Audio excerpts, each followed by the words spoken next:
rap, skurwysynu. Jak to znasz, to jeden z drugim.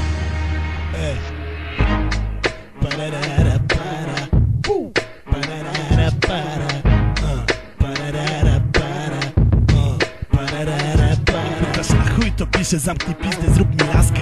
Liczę na dyszki w ustawce. Dla mnie to proste jak dziwki na praszce. Mam tyle fejmu, skurwielu, że myślisz, że znasz mnie. Mówią mi, że mam flow i pukają w jajko. Albo niestety ufają moim punchom.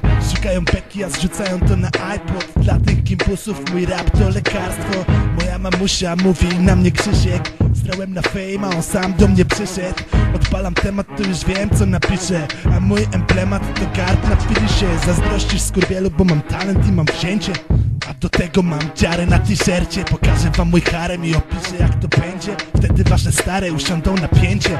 To zazdrość skurwielu, bo mam taką dupeczkę, co jebie potem i wcześniej. Hopie, sam wiesz, że znasz mnie, tylko świrujesz amnezję. Dobra kurwa, kończę, bo dalej mi się nie chce. A ty mnie propsuj jak zawsze. Będzie rewanżyk za dyszki w ustawce. A ty mnie hejtuj jak zawsze. Co? Opierdziel mi laskę.